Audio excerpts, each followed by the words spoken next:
Características organizativas que podem favorecer o atendimento aos alunos. Flexibilidade.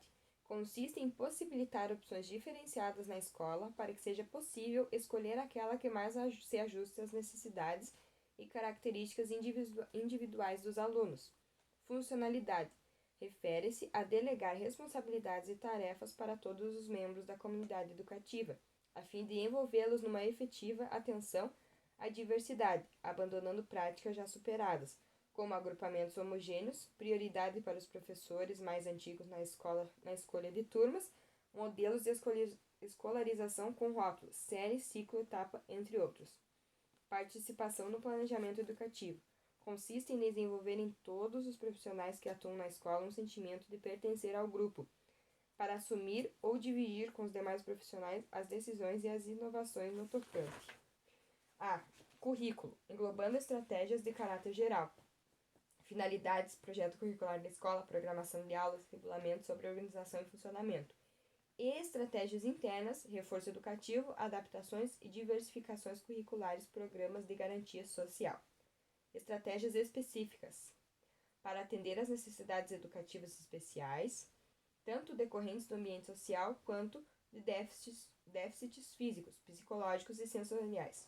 Comunicações objetiva implica o estabelecimento de canais na escola que promovam e favoreçam a inter-relação entre todos os profissionais que atuam na instituição educativa, sejam eles docentes ou não, e entre eles a comunidade. Um ambiente que proporcione estabilidade, fluidez e relacionamentos abertos entre todos os componentes da escola, sustentando pelo desenvolvimento de uma forte liderança na equipe diretiva. A escola inclusiva necessita de professores qualificados e capazes de planejar e tomar decisões, refletir sobre a sua prática, trabalhar em parceria para oferecer respostas adequadas a todos os sujeitos que convivem numa escola. Portanto, não basta a titulação. A formação dos profissionais é essencial para a melhoria do processo de ensino e para o enfrentamento das diferentes situações que a tarefa ensina e implica. A escola que pretende ser inclusiva deve também proporcionar formação continuada a todos os profissionais envolvidos no contexto educacional, pois eles necessitam de um suporte técnico científico para refletir sobre a prática educacional cotidiana. Segundo o autor Novoa, a formação contínua dos profissionais envolvidos com o processo de inclusão de alunos com necessidades educativas especiais prevê uma nova profissionalidade docente, que contribui em dois eixos que, embora distintos, são interdependentes. O primeiro refere-se ao desenvolvimento profissional, que deve ser estimulado em uma perspectiva crítica e reflexiva, que forneça os meios para o desenvolvimento de um pensamento autônomo e facilita as dinâmicas de autoformação participativa. E o segundo eixo repercute a organização escolar, pois não trata de um profissional isolado, mas sim de um professor inserido num contexto educacional que está acolhendo novos processos, articulados com o projeto da escola. Deve-se garantir suporte aos profissionais da escola, evitando que cada um busque soluções de forma solitária. Por iniciativa pessoal, além disso, gradativamente, deve-se fortalecer a cultura de que a resolução de problemas de ensino é responsabilidade da gestão.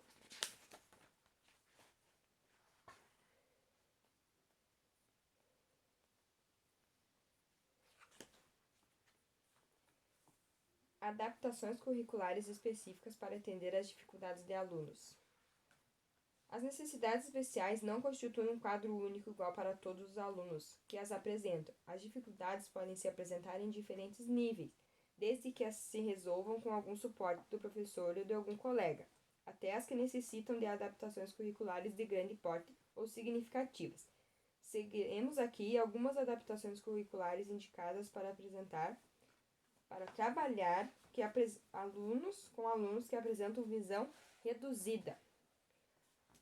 Cores contrastantes nos materiais didáticos, nos degraus e nas direções, boa iluminação em sala de aula, atividades ampliadas de acordo com a orientação do oftalmologista, cadernos de tarja larga, cartazes com letras grandes. O Ministério da Educação Brasil indica as seguintes adaptações curriculares para trabalhar com alunos de cegueira. Posicionar o aluno ou aluna de forma a favorecer sua possibilidade de ouvir o professor. Dispor o mobiliário da sala de forma a facilitar a locomoção e o deslocamento para evitar acidentes quando o aluno ou aluna precisar obter materiais ou informação do professor. Dar explicações verbais sobre o material abordado em sala de aula de maneira visual. Ler, por exemplo, o conteúdo que escreve na lousa. Oferecer suporte físico, verbal e instrucional para a locomoção do aluno no que se refere à orientação espacial e à mobilidade. Utilizar recursos adaptados disponíveis. Pranchas, presilhas para evitar o deslizamento do papel na carteira, lupa, material didático de tipo ampliado, livro falado, equipamentos de informática, materiais esportivos, como bola, de guiso ou etc. Fazer o uso de sinal tátil para sinalizar degraus ou direção. Para atender necessidades especiais de alunos com surdez, conforme o projeto Escola Viva, as sugestões são as seguintes. Posicionar o aluno da sala de aula de forma que possa ver os movimentos do rosto, orofaciais do professor e de seus colegas. Utilizar a escrita e outros materiais visuais para favorecer a apreensão das informações abordadas verbalmente. Utilizar os recursos e materiais adaptados disponíveis, treinador de fala, tablado, softwares educativos, solicitar que o aluno use a prótese auditiva. Utilizar textos escritos complementares com elementos que favoreçam sua compreensão, linguagem gestual, língua de sinais. Apresentar referências importantes e relevantes sobre um texto, o contexto histórico e o enredo dos personagens, em língua de sinais, oralmente ou utilizando outros recursos antes da sua leitura. Promover a interpretação de textos por meio de materiais plásticos, desenho, pinturas, murais, etc., ou de material cênico, dramatização e mímica. Utilizar um sistema alternativo de comunicação adaptado às possibilidades e necessidades do aluno, língua de sinais, leitura orofacial, linguagem gestual, etc.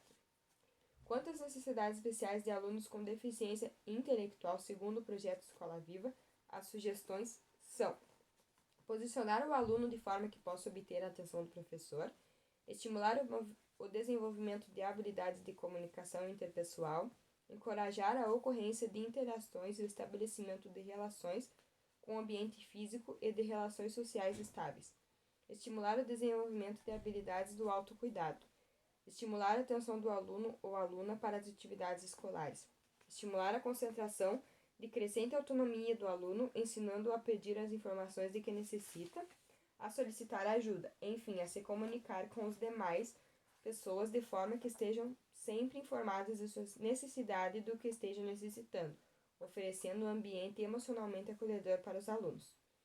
Quanto às necessidades especiais de aluno com deficiência física, segundo o projeto Escola Viva, as sugestões são: posicionar o aluno de forma a facilitar o deslocamento na sala de aula, especialmente no caso dos que utilizam cadeiras de rodas, bengalas ou andadores. Utilizar recursos ou equipamentos que favoreçam a realização das atividades propostas em sala de aula, pranchas para as escritas, presilhas para fixar o papel, suporte para lápis, presilha de braço, cobertura de teclado, etc. Utilizar os recursos ou equipamentos disponíveis que favoreçam a comunicação dos que estiverem impedidos de falar, sistemas de símbolos, desenhos, psicográficos, ideográficos ou arbitrários, criados pelo professor, juntamente com o aluno ou criados no ambiente familiar. Utilizar textos escritos complementados por materiais em outras linguagens e sistemas de comunicação. Para trabalhar com alunos especiais com alta habilidade e superdotação, segundo o projeto Escola Viva, as sugestões são: explicar e discutir a respeito de sentimentos de superioridade, rejeição dos demais colegas e isolamento, favorecendo a instalação de um clima mais favorável para a ocorrência de interações e o estabelecimento de relações sociais estáveis. Explicitar e discutir a respeito de sentimentos de mágoa e comportamento de esquiva dos colegas, com o mesmo objetivo do item anterior. Explicar o desenvolvimento em atividades cooperativas, estimular a persistência na tarefa, estimular o desenvolvimento de pesquisas. Entende-se que o aluno que necessita de adaptações curriculares deve participar do processo de escolha e decisão, ou seja, trata-se de um processo bilateral de eficiência cooperante entre aluno e professor. Pode afirmar, portanto, que o desenvolvimento curricular no âmbito da resposta à diversidade fundamenta-se na concepção de currículo como processo.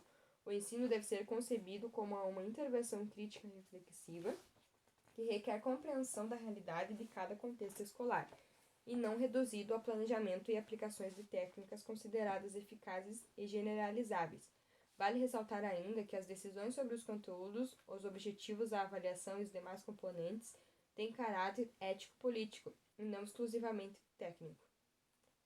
Tendo em vista as considerações, é importante realizar um projeto curricular aberto e flexível, que permita as mudanças e transformações em função de determinados contextos.